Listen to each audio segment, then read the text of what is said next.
Matthew manages these complex factors with his habitual deftness, never coming at the expense of emotional resonance or emotional truth. This is a hard thing to do well, and Matthew does it very well indeed. It is my pleasure to introduce my very dear friend, Matthew Wamser. Thank you.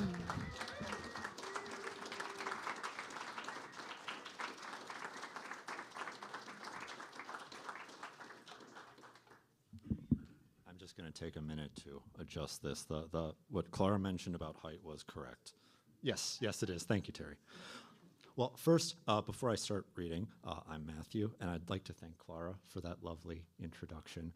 You really had me scared that it was going to be like a brutal roast, and that was not. So thank you. I would like to thank the staff here at the Fine Arts Work Center for keeping us all alive for the past 6 months. It's a really wonderful experience to be here with all of you and to be able to read my work to all of you. And I'd like to thank Parker, who's going to be reading after me, for sharing this stage with me, and Zainab and Ian for presenting their work tonight. I generally don't like to do big notes before a piece, but I do just want to say one thing about this piece. A few months ago, when the writer Nick Flynn, who is a fellow here many years ago, came and visited, he said that when he's at Falk, he reads something that is like frighteningly new work, something that's like a very fresh, ink still wet on the page. And I thought, that is a maniacal thing to do. Why would you do that to yourself? And yet here I am. I'm going to be reading a story that I wrote this morning, because why not? So here it is. This is called A Most Excellent Performance. It's only going to be the first half of the story because I haven't finished the other half. Okay. A Most Excellent Performance. He was now to play the prisoner, exposed as a murderous traitor and apprehended. His wife's body lay just ahead, upstage right, having fallen where he stabbed her in his rage. Beside her lay Desdemona, who he had not killed with his own hands, but whose murder he had devised by lying to his one-time friend, Othello. His final scene arrived. "Where is that viper? Bring forth the villain," a minor character said. He stepped from the wings, his boot thundering against the wood. The guard who was supposed to be escorting him could barely keep pace, so he slowed his proud gait to create the illusion that he was under the guard's control. The audience snarled at him. 3,000 people crammed into the theater's balconies and the open-air pit where the commoners had stood for the past 2 hours, hating him. A woman in the front row glared at him. "Snake, snake," she spat. He met her eyes and smirked. She shrank. Each thump of his boots toward center stage acknowledged that yes, he was a viper. Yes, he was a villain. And in fact, he also was so many other things, far more foul than anyone's pitiful insults, and yet he did not care. Because even though this was billed as Othello's tragedy, it had always been Iago's show. His show. When he reached center stage, the other characters demanded to know his motive for the betrayals and deaths he had engineered. He refused to speak as a final slight to the hateful audience, and he awaited his inevitable imprisonment with boredom. The play went on.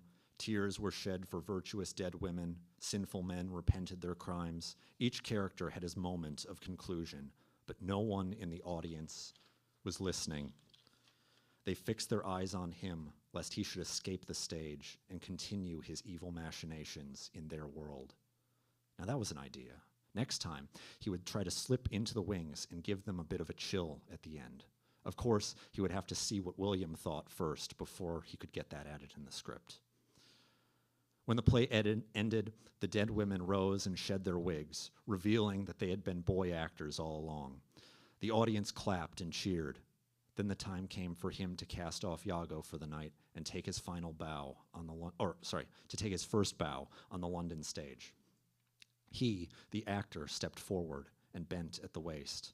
The people clapped harder than for anyone else.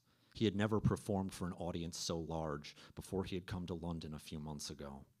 His applause sounded different than any he had received in his life, and different than all the other actors. People clapped until their hands were raw, but under the ovation, an angry hiss rose into the evening air.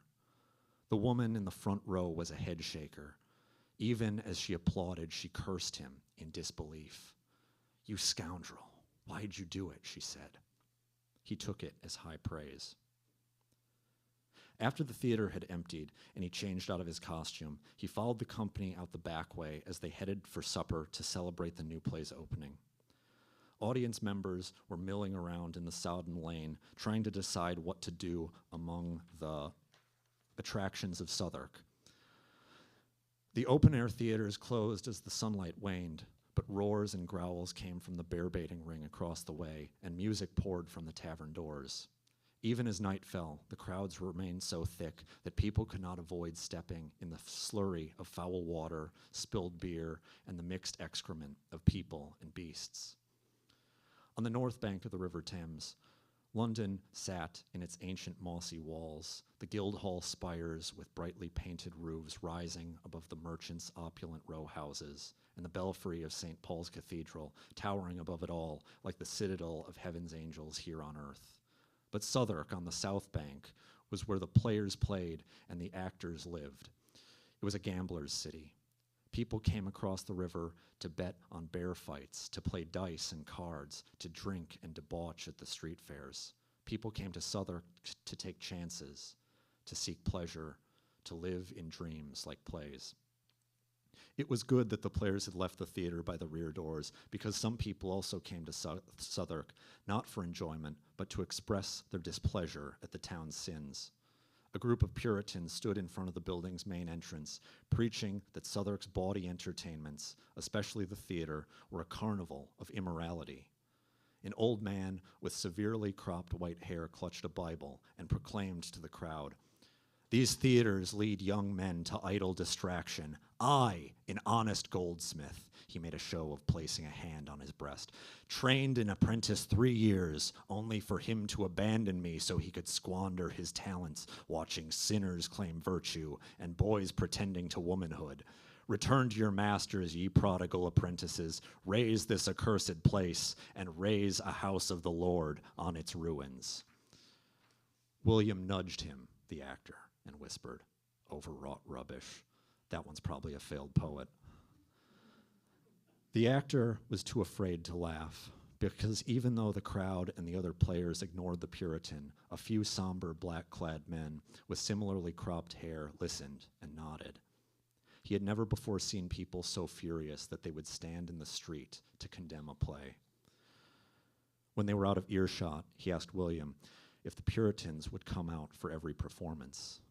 "Yes, I expect so. They relish the rain especially. If a play washes out, they'll stand in the mud to mock our customers," William said. "But you need not worry, because it would be a sin for them to pay to see our shows, so they may damn the theater, but they'll never know our faces." "I suppose you never had to deal with them during your plays in Shrewsbury?" "No," the actor said. "The only Puritans there have too much money to be angry in the streets." He was thankful to be in Southwark. He could not have made any money as an actor in Shrewsbury, where they only staged plays during festivals. He had made his living as an unhappy shearsman, his eyes always itchy and his hands dry and red from working wool every week. He could not wear wool without breaking out in a rash, but shearing was the only trade his family had ever done, and he had been resigned to be uncomfortable until William's troupe discovered him while touring the countryside a few months earlier. Back then, acting in plays at the old Guildhall was all that kept him from drinking to excess. When the troupe arrived at the inn in the Southwark High Street for supper, the others scraped the brown slop from their boots on the stone porch without stopping their conversations. He still was not used to the waste flowing through the streets. Shrewsbury only smelled like sheep shit, but the people in the city lived in it. He wiped his boot soles on the porch too, but he was sure he had not gotten it all off. The burning wood from the inn's hearth masked the stench, though.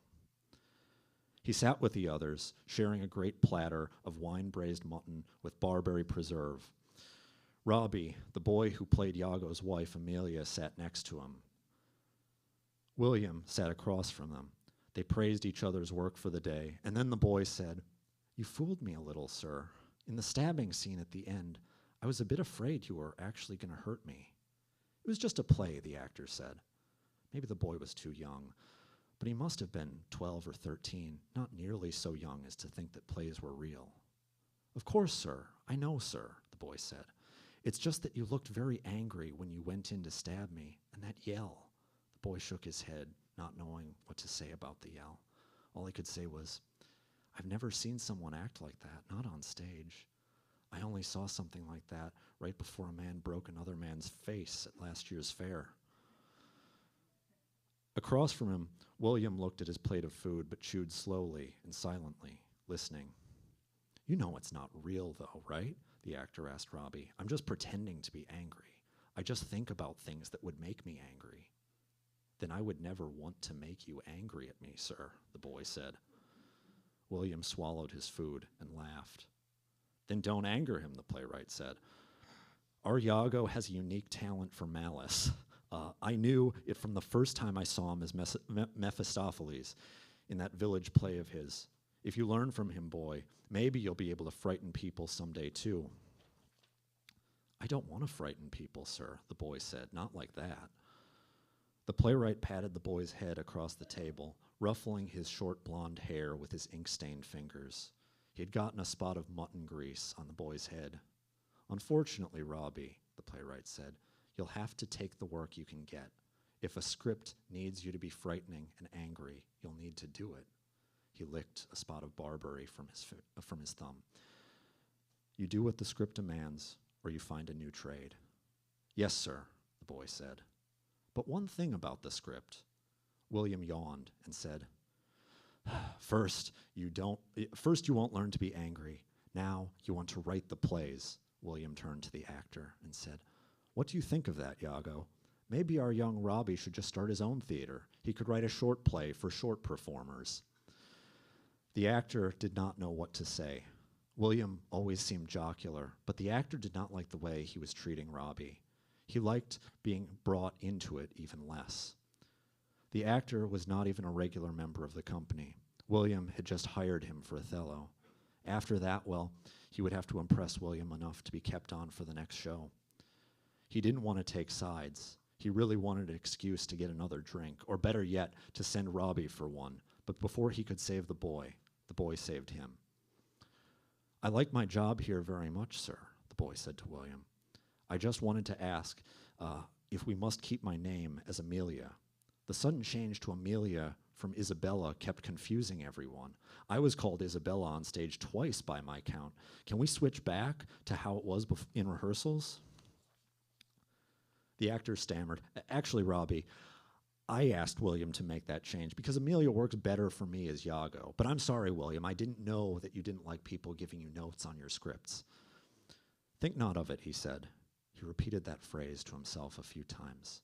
I'll have to use that. But Amelia is the name that is getting the performance I want from you. But why did you ask me for that name anyway? The actor was not prepared to answer. His heart began to pound. He made something up. I was in a play with a different character named Isabella. Hearing that name was a bit confusing for me because of that. Oh, really? Was it Thomas Kyd's Spanish Tragedy? William asked. Yes, it was, the actor said, immediately regretting it because he knew what was coming. What role did you play? The playwright asked. The actor took a long drink from his beer. He knew Thomas Kyd's name, but not the Spanish Tragedy. And while he had heard of Spain, he had never met a Spaniard and only had the vaguest impression that their names sometimes ended in the letter O. It was years ago, the actor said. I think I was Rudolfo. He said it like it was a question, and William had the answer. William covered his mouth. He dramatically wiped the crumbs from his mustache. Under his hand, he was snickering. It was a very minor part, the actor said, not a memorable one. A bead of sweat dripped down his nose and splashed on his wet braised mutton. Oh yes, minor, very minor indeed, William said. I can't even remember that character at all. I'm surprised Isabella is still such a presence in your mind after a practically non-existent role. A small hand applied pressure to the actor's shoulder. Sir, would you like me to get you another drink? Robbie asked. The actor nodded. He did want another drink, but he also didn't want the boy to take his hand away from his shoulder, though, because he was afraid that the boy's kindness was the only thing keeping his tears in. Get me one as well, boy, William said. But wait, Robbie, to finish business, Amelia is Iago's wife, so Iago should have more say in her name than anyone else. And I quite like the sound of Amelia. We're all professionals. We can learn new lines. Yes, sir. Thank you, sir, Robbie said. The actor turned his head to a conversation at the other end of the table.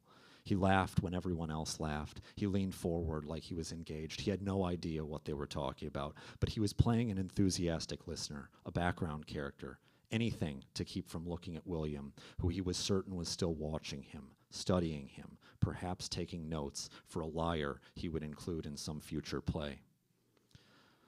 The boy came back with his beer. The actor made a show of sipping it to give himself something to do. It was gone too quickly. He still did not look at William, as though not seeing the playwright meant that the playwright could not see him. Another small hand on his shoulder. He turned to thank Robbie, dear Robbie, and he said, I would like another drink, but said it instead into the face of his wife, Emma, who was standing over him and Robbie, looking customarily unhappy. I don't think you need another one, she said. I'm sorry, darling, he said. I lost track of time while we were having dinner. I know, she said. I cooked sparrow pies at home for our dinner. They're cold now. I'm sorry, I didn't know that we were going out to celebrate the opening, or I would have told you. We can go home, he said. Let me introduce you to the troupe first, though. You really don't need to. I want to go home. I went to the theater looking for you, and the property men sent me here. My clothes are filthy with shit from the streets now. Even though the other actors were talking at the end of the table, they had lowered their voices. They were professionals. They knew how to look busy while really watching the main action. William cleared his throat. Sorry to interrupt, but it's a pleasure to meet you, he paused. I don't know if your husband ever told us your name. He hadn't. Emma, she said. Lovely to meet you. Is it just Emma, not Amelia? No, just Emma, she said. We're so glad that you and your husband could come down to be in the show. He's a great talent at what he does. Please, come see the play when you can. Family gets in free. The actor was already standing. He was ready to make his exit.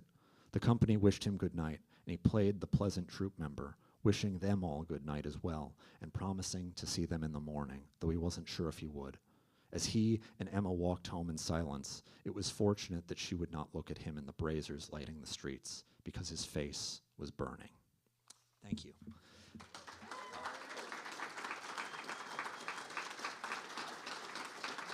And now, please welcome Sarah Martin to the stage.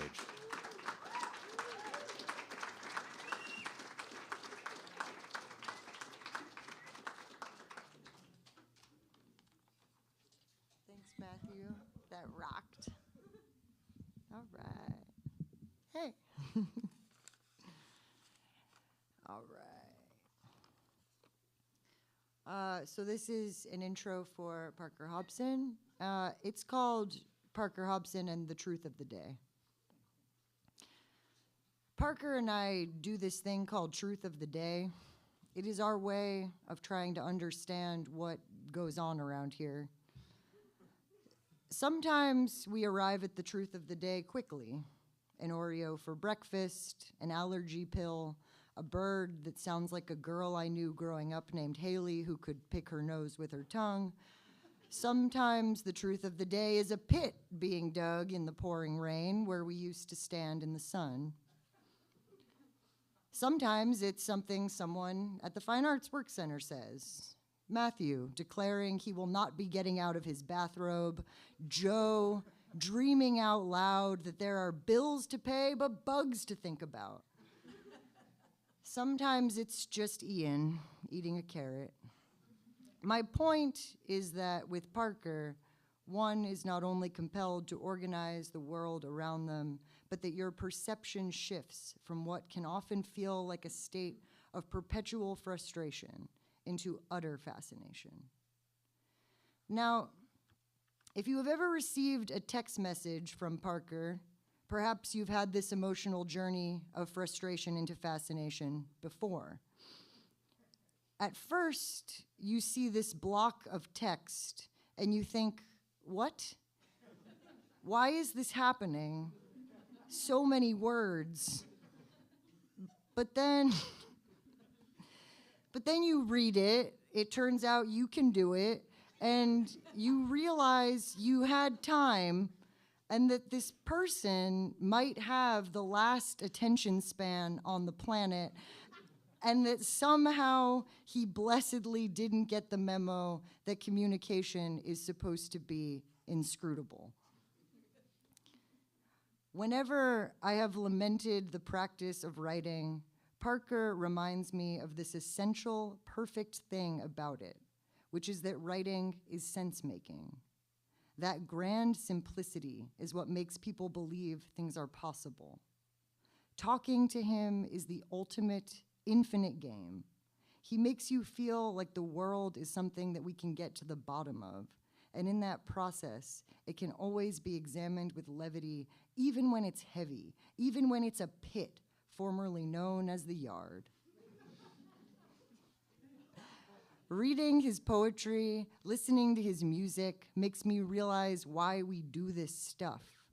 It is to make people feel like they are in on something, like you are being welcomed into a charming dive on Christmas Eve, but it's not sad, it's more interesting than that. I want to tell one story about Parker before he entertains us. Once in high school, he risked his life to make it to school on time.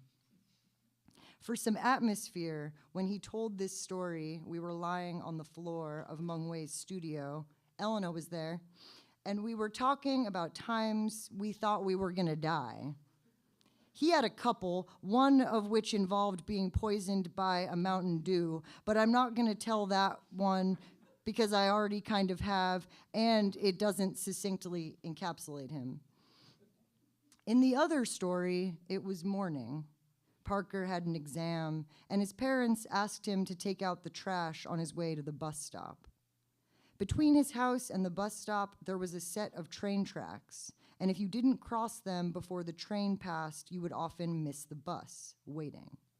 When Parker stepped out that morning with the trash, he heard the train and knew he was gonna get stuck, so he dropped the trash, bolted, and just barely made it across the tracks. The wind from the approaching train, that near miss, that thing that didn't hit, but so easily could have, stuck to him like the ghost he almost was.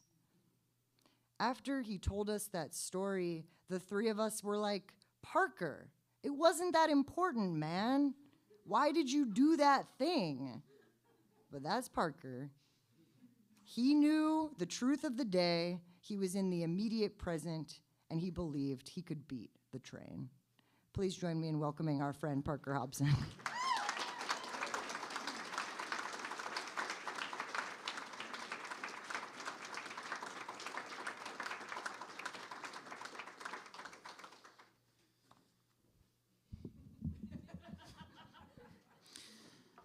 Yeah. The thing about that train story is, so I almost die. It was incredibly stupid, but I make it to the bus stop, and then it turns out the train was only like 5 cars long, and it just finished, and then I was waiting for an extra 10 minutes for the bus to come. The other kids who sat at the stop with me, this guy Tyler, is like, man, we were taking bets whether or not you were gonna die. Thanks, Tyler. I was too. Thank you for that, Sarah. It was really amazing. And Matthew, thank you for that. That was awesome. I'm really looking forward to reading the rest of that. That part about the failed poet hit home.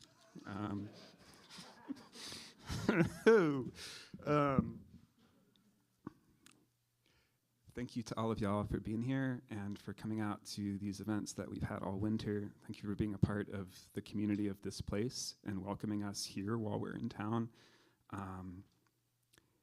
Thank you to the Fox staff for letting us do this. This is one of the coolest things I've ever gotten to do, and it just feels like such an insane and improbable thing that I get to do it, and that we all get to do it, and that we all get to be here together, and to get to know y'all and everyone here in town, and it's been just an absolute damn treat, and so thank you to everybody. Yeah, So, okay, so I'm here theoretically as a poet. So I'm going to read some poems. I'm going to try to keep an eye on the time.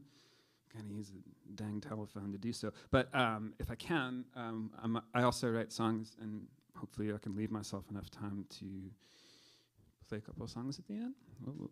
Oh, yeah. You haven't heard them yet. All right. So this first poem I'm going to read. If I ever get my act together, to get a manuscript together, theoretically this would be the first poem in it. It's called Preface, The Good Lord Split Ya, which is a phrase not everyone might know. So if you looked at it on the page, it's The Good Lord Split You, and it's in reference to the human butt. Everybody's got one. And but it's this thing that, so I'm come from Kentucky, and it was something that I heard growing up that just sort of lodged itself in my head. It's just kind of weird and interesting and silly. The proper use of the good Lord split ya is like if you're leaving in a huff and you're like, I'm gonna go, and the other person's like, fine, go. Go ahead. Don't let the door hit you where the good Lord split ya. And it's just like the invocation of Jesus Christ and the butt, like in the same phrase, and something that old church ladies would say and then giggle after they said it.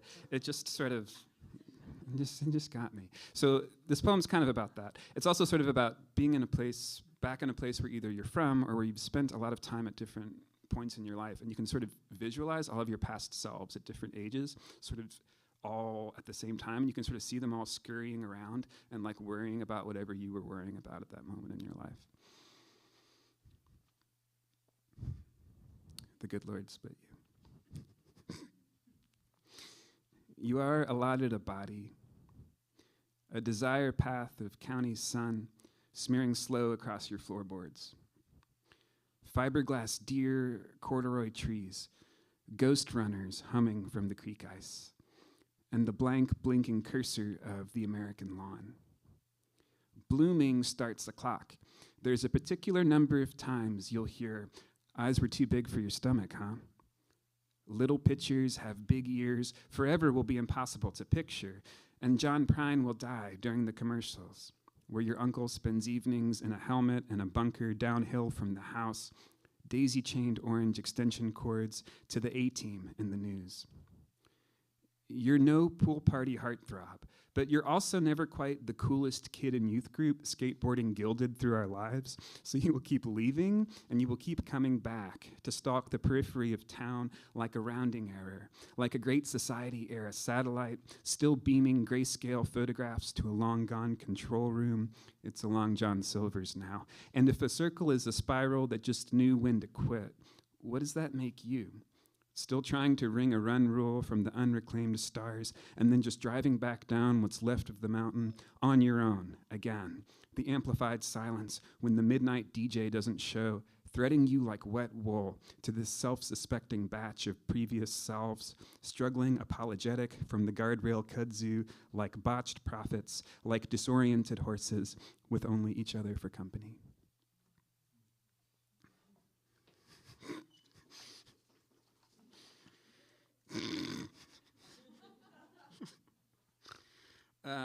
So I played Little League Baseball as a kid.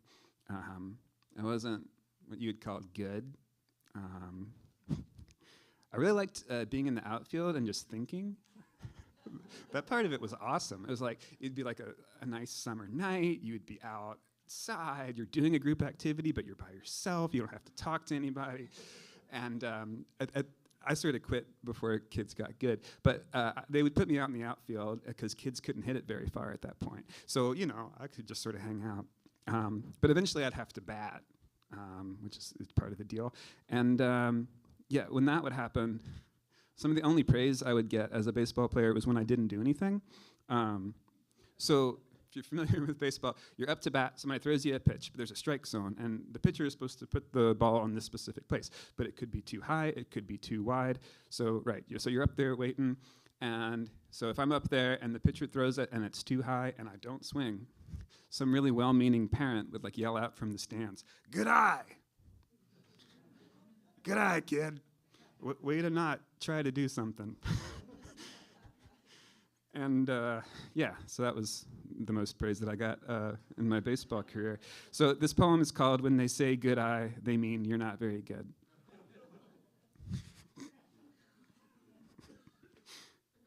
They say the higher the hair, the closer to God. They say you're not dreaming in animals enough.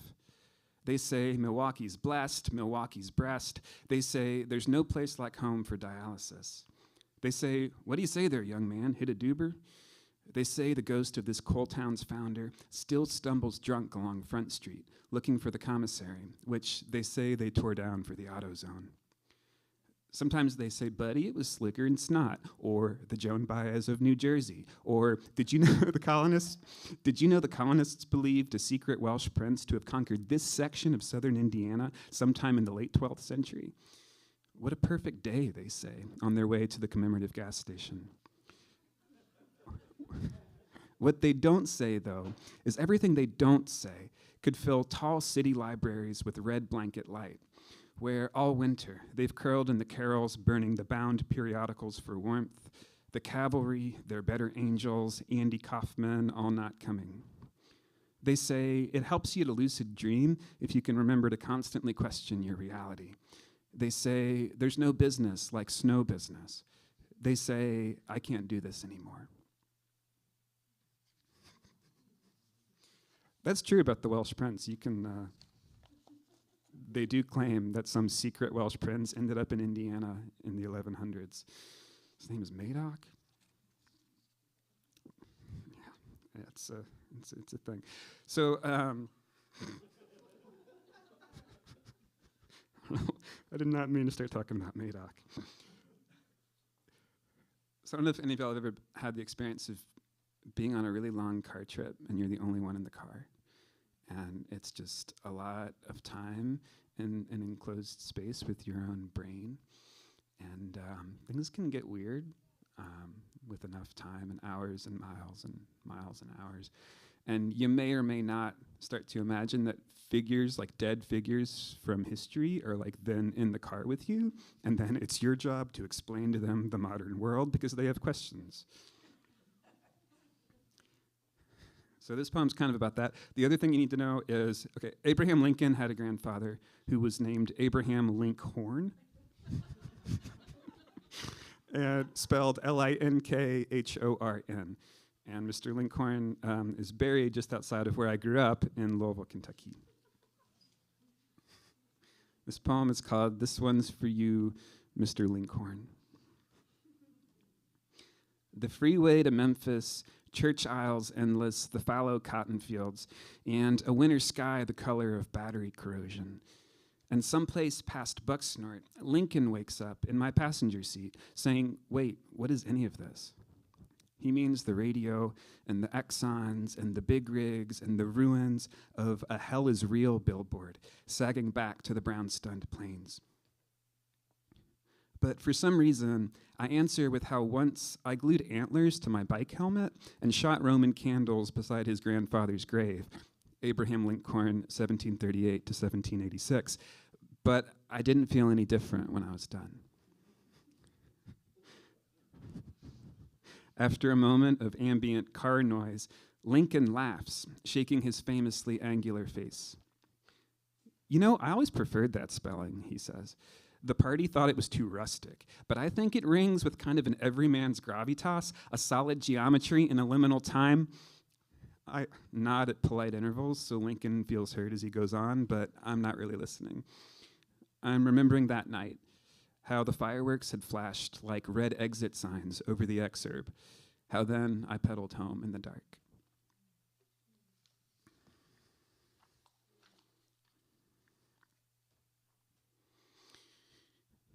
So, middle school, that was something we all had to do.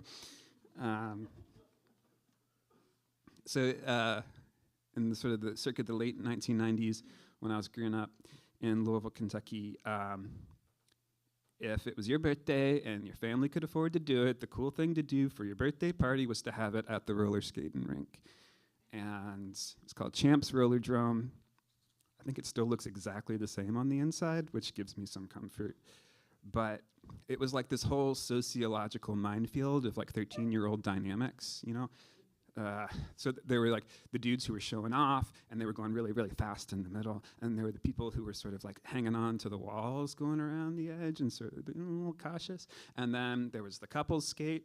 That was terrifying. There was hand-holding. There was a lack of hand-holding. There was a snack bar where you could get a big old honking basket of fried pickles. There was just a lot going on. And this poem is kind of about that. It's sort of about just sort of loops also in general, being back someplace you didn't mean to be back, sort of being stuck in a loop. It's about the traditional song, Will the Circle Be Unbroken? And for those of y'all who've heard me play a couple times, I accidentally, well, I knew what I was doing. I sort of stole a couple things from this poem for one of the songs that I wrote. At the time, I didn't think I was ever going to finish this poem, but then, you know, it happened, so, okay. It's called Where There's a Willow, There's a Wait. Where there's a willow, there's a wait, reaching low like returning straight to bed after breakfast to grow back down into the soft vinyl television of the ground. Who believed in you? Who was just being kind, etc. What I mean is we should definitely keep singing our landlocked individual brains out, but there are so many circles unbroken already. For example, there is a sag in the ceiling of this Grover Cleveland-era bedroom. The ghosts of old dogs pace emeritus the yard. When their spectral shapes cross, they are not sparks. They just pass through each other, and then they're someplace else. When Jesus stepped back outside, did he see his shadow? Did he hold on to the clapboard siding of the tomb like a thin roller skater at the swallowing threshold of his older brother's birthday party? Like the whispered legend of some previous kid who never learned to break, and so he got stuck skating by and by for years. And you can still see him now, empty as a river and too big for his clothes. The thing about the way out is it disappears if you take it. And it's so turnkey to glide around again, it's already happening.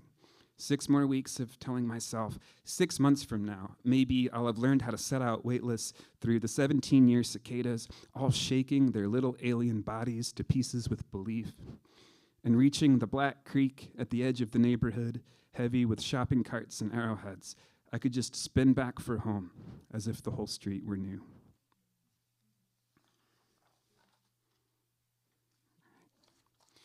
So, those were all sort of poems that I had pretty well settled before getting up here. But I'm going to try to read some new stuff. Not as new as Matthew's. That was a pretty cool move. That was awesome. And it was amazing. I wrote that today. That was amazing. So I'm going to try to read some new stuff. We'll see how it goes. I'm usually really squirrely about letting anyone see anything that I've done until I've like squinted at it for months, if not years. But we'll see what happens. Okay, this poem is called Orleans, Indiana, and a couple things to know about it going in. There's an Orleans, obviously, on the Cape. There's also an Orleans in southern Indiana, just not far from where I'm from. I'm from just across the river in Kentucky. And it's kind of about this sea captain. All right, so there is this guy, sea captain, shows up to Boston in the 1820s, and he's like, guys, listen, I found a mermaid. People are like, what?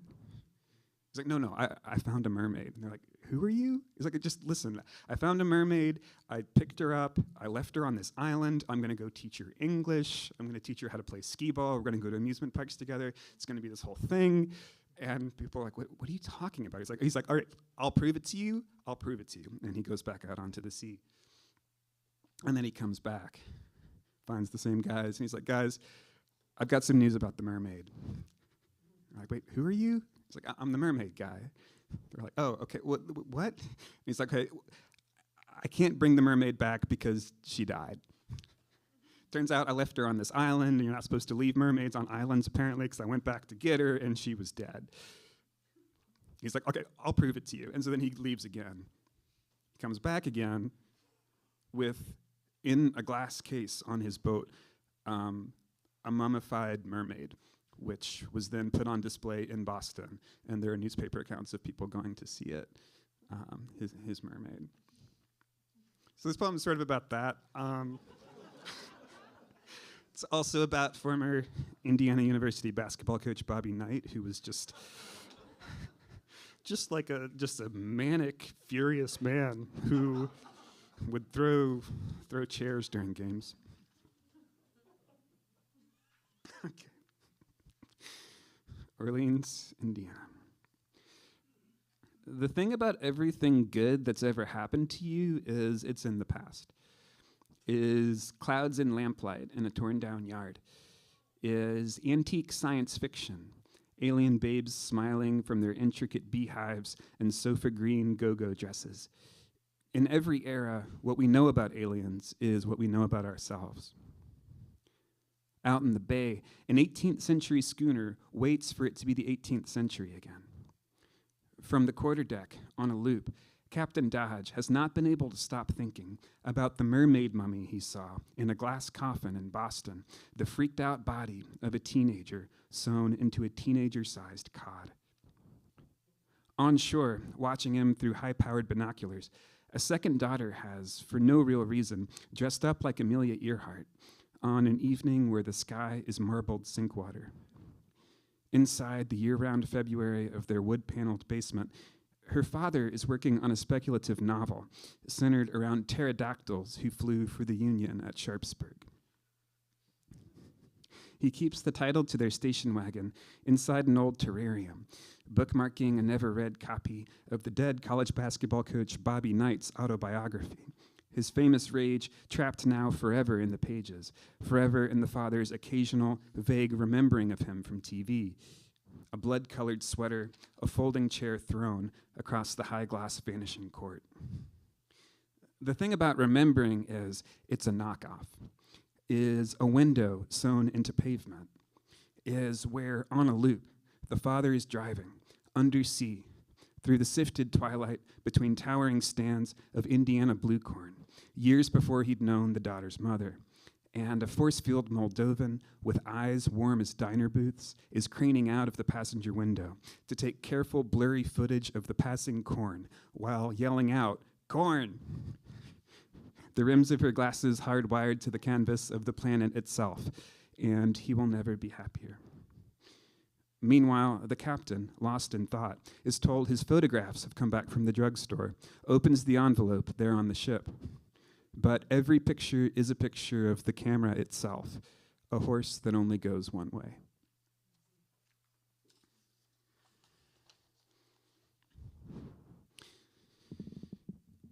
So this next one was inspired by learning something that I'm sure everyone here who lives in town or in the area knows real well, but it was really just sort of captivating for us to learn early on in our time here, which was how there are multiple houses in Provincetown, that were originally on Long Point, the sort of spit of land in between the two lighthouses that you can see from the harbor. And when that community was sort of coming down, sort of being abandoned, lots of people were like, hey, there are all those good houses, don't tear them down. And so they built little house rafts and floated the houses across the harbor. And there are several of them all around Provincetown now. And so that image sort of like dug itself into my brain. And I was like, what if it was like a more boring kind of house? Like a red brick house from the suburbs where I grew up.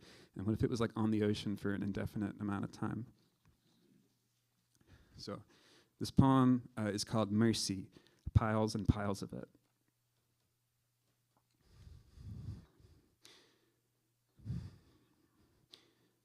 They were floating our red brick split-level house to a new home across the Atlantic. We would spend the glittering nothing of the middays outside in unraveling wicker settees, spitting cigarettes from the side porch into the sea. Walking the dog was a challenge, but the tossing of the water gave the putting green, unfurling its bright promise across the sitting room carpet, an exciting nuance. During dinner, we'd watch taped from TV recordings of the nightly news from 1992, and then forgotten primetime sitcoms, measuring twilight in the width of the neighbors' lapels, neighbors who were ceaselessly coming over. Every day the sun of the studio lights would rise. At some point, one of us would sneak off to the kitchen to pretend to make a long-distance call, coiling the coil of the wall phone's cord around their index finger, the dead studio audience in the next room roaring as a favorite bit character walked right in without ringing the doorbell. Late at night, we'd play catch-up on the roof, steeped in so many stars we were convinced they were part of a government operation. And we'd never know when, but sometimes the windows would, dreamlike, replay for us scenes from the house's history. They'd show a grand kid in suspenders preaching to the porch wasps, a postman waltzing a blue border collie, a kid brother throwing a spiral so perfect it sliced open a gash in the afternoon itself, revealing the old wallpaper behind the sky. And on these nights, from my bedroom, with its view to what had been the backyard, I could fall asleep watching young parents, circa 1949, making out on a blanket they dragged out to watch the fireflies, or the 1970s doctor, in full scrubs and sideburns, stepping carefully out into the blinding new of the grass he'd planted, as if testing it to see if it would hold his weight. The way the windows would do this was kind of like a superimposition of the past upon the present in magic marker. The old walnut trees at the edge of the lawn would seem to rise up, hand-drawn, all the way from the bottom of the sea. And the long-gone people would seem to walk straight across the water.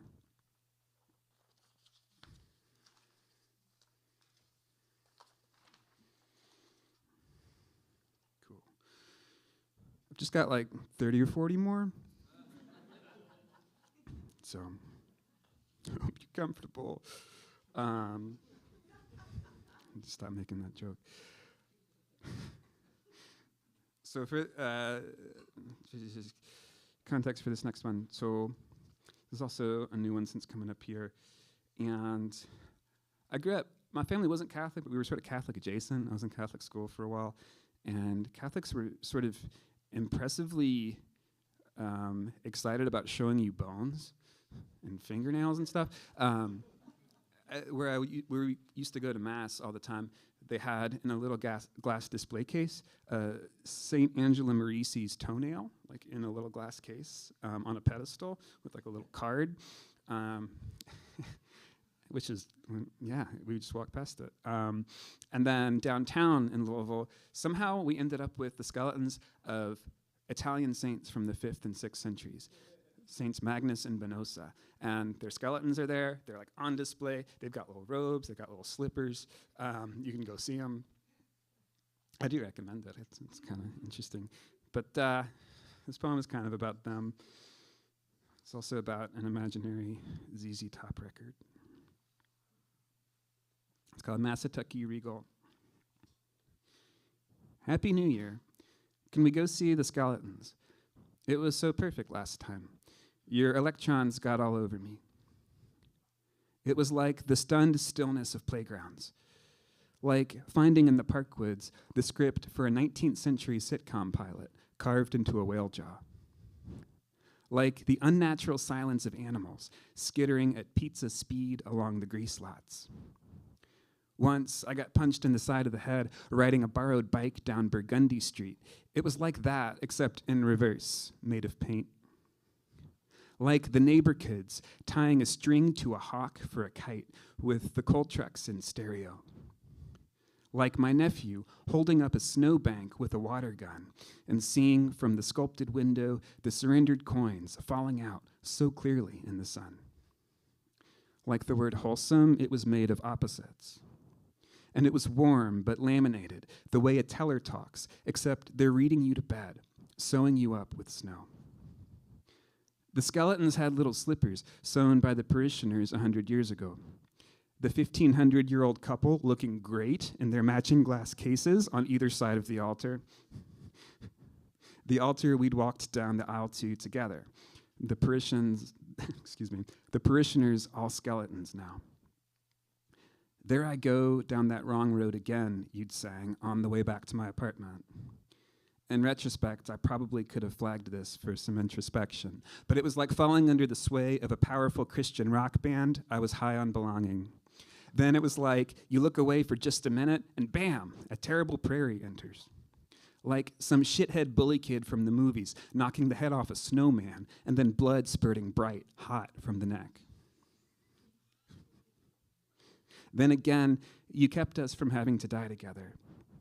The deli container's captured star of blinding yellow potato salad between us, the blue of the southernmost Midwestern sky breaking the city record for blueness, and the orange clouds so low we could jump and grab them. We could, we don't. It was like getting stoned and having this whole involved conversation about the landmark 1981 ZZ Top record, Deviled Legs.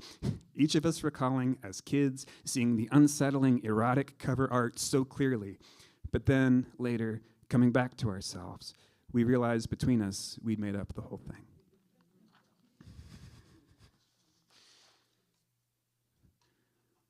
Cool, all right, so I think what I might do is play a song or two and then read one more little poem, and then we can call it macaroni. All right.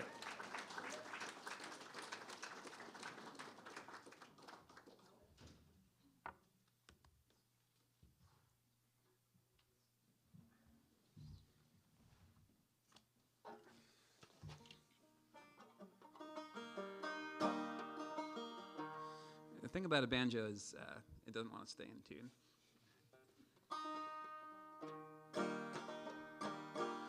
This sounds all right. Okay, so I also write songs, and just literally 10 days before I drove up here to start this fellowship, I put out a record that I was able to make with some really amazing and talented and just delightful humans who were my friends back home. Brought a whole band in, and it became this just like incredibly fun and incredibly gratifying thing. It was kind of a silly timing decision for me to do that. The next day, like, get in my car and come up here. But yeah, as you sort of heard earlier, sometimes ideas from poems end up in songs and vice versa. And yeah, the song is from that record that I made. The song is called Month of Sundays, and it's about cephalophores. And there are a variety of Catholic saints. There's a lot of Catholicism tonight. There are a variety of Catholic saints, and they're most often depicted carrying their own severed head. So, like, they were beheaded for the Lord, and then, like, when you see them in statues or paintings, they're holding their head.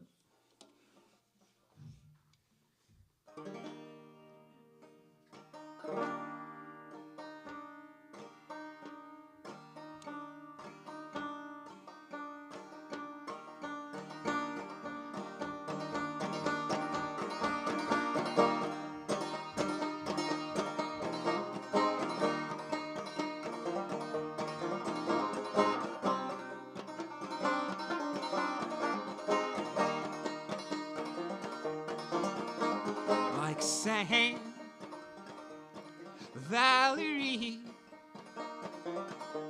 you hold your soul like an old TV. We lay on the road and home. You said the bad guy always stops to make a speech.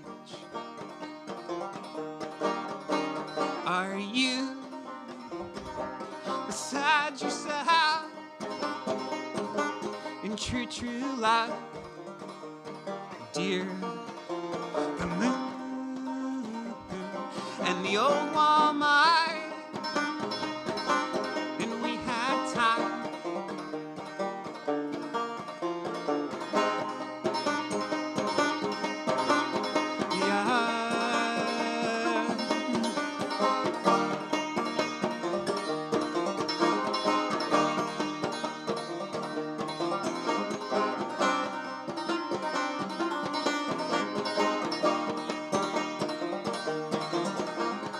Saint Denis of Paris, our arms are tired, we're still running sprints. The same river 3 times. We say we've changed, we haven't changed.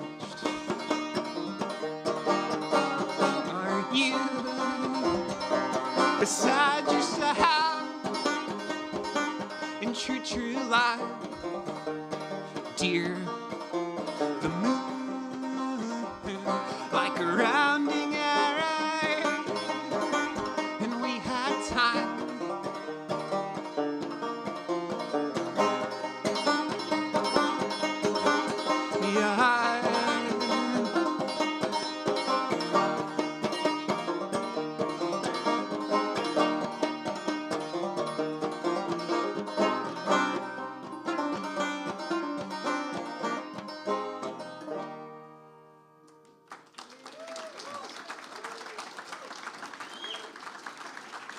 How are we on time? One more?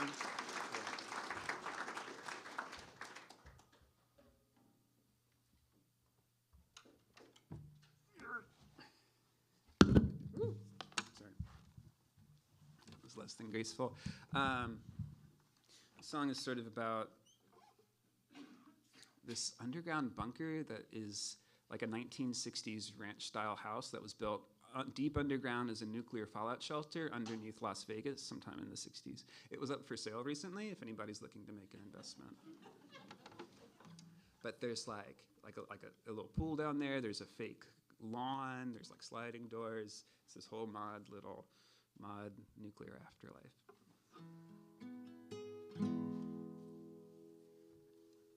And the song is called Lost Program, and that's also the name of the record. And there are a few copies, if anyone's hip to vinyl. I got some made, and if you want one, holler at me.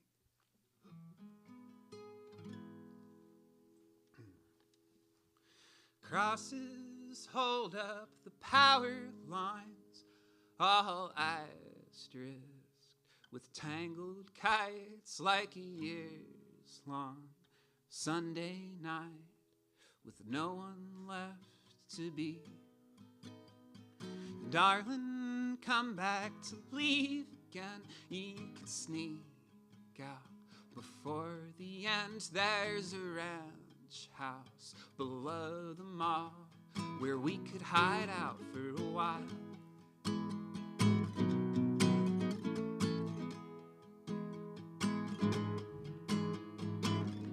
We could live alone and dream of people.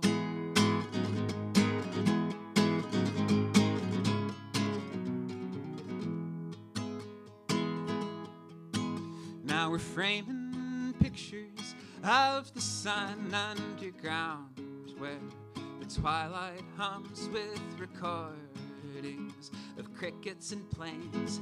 We play from the painted sky, and there in the backyard of plastic grass where mechanical crows unlatch, you're in a bathrobe with a sizor hat, saying ghosts, they can't leave you first.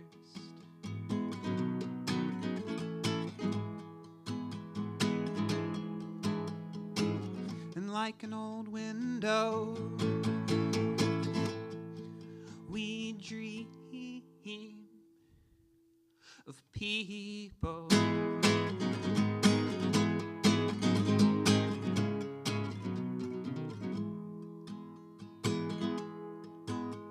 Now crosses Catskill, the highway side, miles above us, painted white like a word breaks from what it means if you stare at it too long. But we're waiting on something that never was for a drug. Commercials, endless dusk, and we'll twist the blinds on the sliding doors. We're here, but we can't say why. We're here, but we won't say why.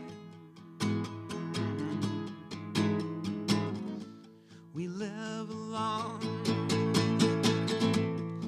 and we dream of people.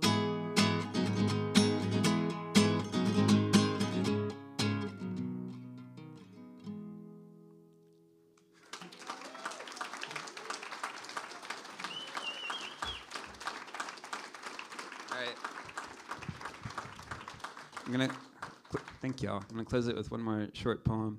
Before I do that, can we have another round of applause for Ian Page, whose studio exhibit is happening. It's really cool.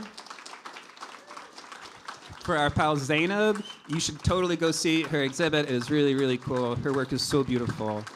For Matthew, who read earlier, it was so good. And for everybody here at FOC, thank y'all. This last poem is about the astronauts who snuck a golf club onto the moon. They weren't supposed to do that. It was a little bit naughty. It's called What I'm Trying to Get At Here. It's a song you wrote and don't remember. It's the intact mill towns underneath Lake Norman. It's the oldest sycamore in the county, but just the fourth most haunted according to these rankings. It's your friends signing cards for their greyhounds and then their babies. It's just after it hits you, every actor must be dead. When you slip back into the black and white story, I mean. It's the remainder when you divide Smokey Robinson from the miracles from the hymnal, the burning Christmas tree from the strip mine stars. It's the ox-bowing negative space.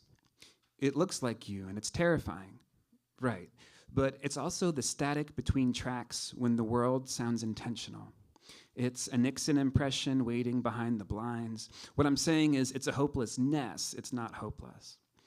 After the golf ball flew for miles and miles and miles on the grainy telecast, it's the careful mandala the Apollo 14 crew traced with their 6-iron on the moon, never telling anybody. It's 4 p.m., no anthropologists, the parking structure so bright it's staggering. Thanks. All right, I'm done.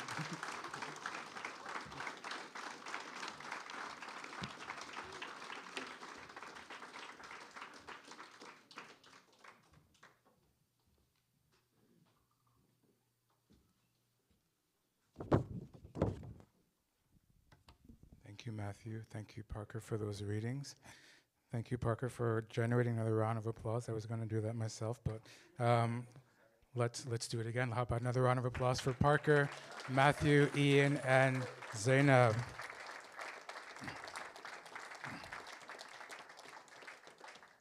Just one quick announcement, and I'll let you go. Our 5th and final fellow showcase of this current fellowship season will take place next Friday, 2 weeks from now, Friday, April 18th at 5 p.m. It will feature art by visual fellows Mengwei Ma, Elena Kovalialeva, and Carlos Serpa, and readings by poetry fellow Sarah Martin and fiction fellow Kevin Fitchett. You can learn more about this event and these fellows on our website.